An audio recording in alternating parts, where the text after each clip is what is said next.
Immigration every day on everyday Americans, illegal immigration, is pretty stark. So why do the Democrats seem to ignore the cost borne by the average working person? What we actually do is recognize the fear-mongering that's gone on for months, and this fear that's been created by the Trump administration. So you will not, if you could just let me finish the thought, Laura, if I first thought out. Scott, don't roll your eyes. That doesn't make you any more effective. No, it doesn't. If you just let me finish the thought again, you did this last time. No, what you do is you do fear-mongering. No, you do fear-mongering. Fear the caravan. Fear the caravan. The caravan is coming. We didn't talk. We talked about a lot more than the caravan. You want to talk about the money? All right, Laura. You know what? Let's talk about the money. See this right off the top. I want everyone to see this off the top. This is what Democrats do. I asked a simple question. Scott, I'm going to give you a chance.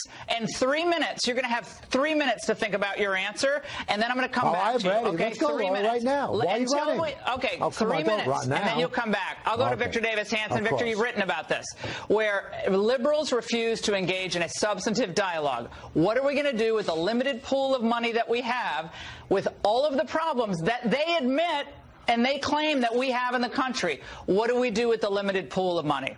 VDH. Well, we take more immigrants than any country in the world. 20% of all the immigrants in the world come to the United States.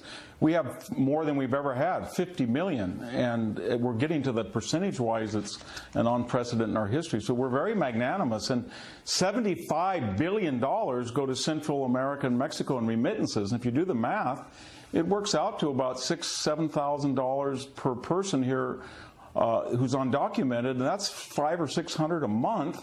And 60% of people here who are undocumented are in state assistance, or federal or local.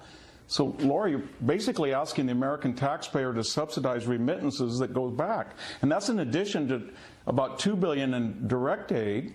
And we have over 500 sanctuary cities where the immigration laws are not applied, and we don't do that to American citizens. If you disagree with the EPA regulation or gun registration, you can't set up a sanctuary gun city and say, you know what, federal laws don't apply to us. And, you know, it's sad because people should if they have social justice questions, march on Mexico City or Guatemala City, not San Diego.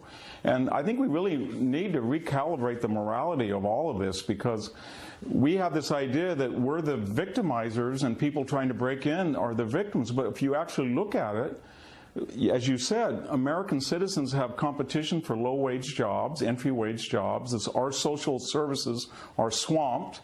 And then there's literally millions of people all over the world that play by the rules in Nigeria, South Korea, India, and all they want is a chance to be a legal immigrant on a meritocratic basis. We're going to go back to Scott now. Because, Scott, you heard my initial question. You heard Victor Davis Hanson.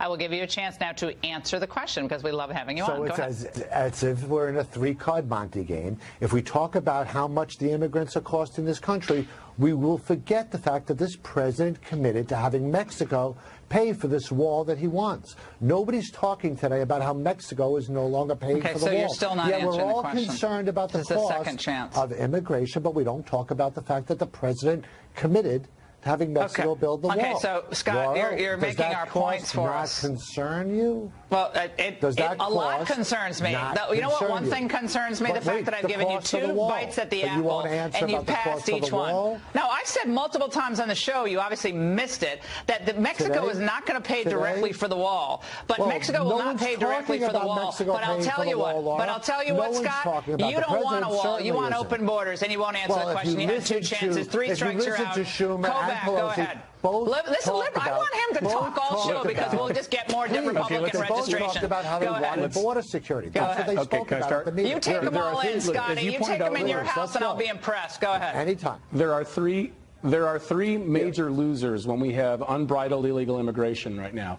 The first, as has been mentioned, is the American worker, because not only are those jobs taken, you also have wage depression, as Jorge Borjas has mentioned and has written about extensively. So the American workers still in those areas are working for lower wages. Secondly, the taxpayer.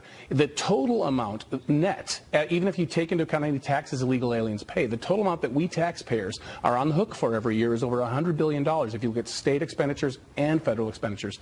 And then the third category of people who lose are the victims of the thousands upon thousands of illegal alien committed crimes And as President Trump pointed out in that discussion yesterday, there is the terrorism risk as well. He mentioned 10 terrorists who've come across the southern border.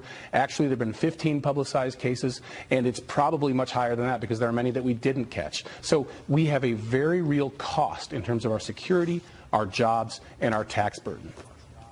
Victor, there are about 40 to 50,000 American veterans of all races and backgrounds, including legal immigrants, who are sleeping on the street on any given night, and some about 2 blocks from where we are right here, because there's not enough room in the shelter near us, and so they're on the street.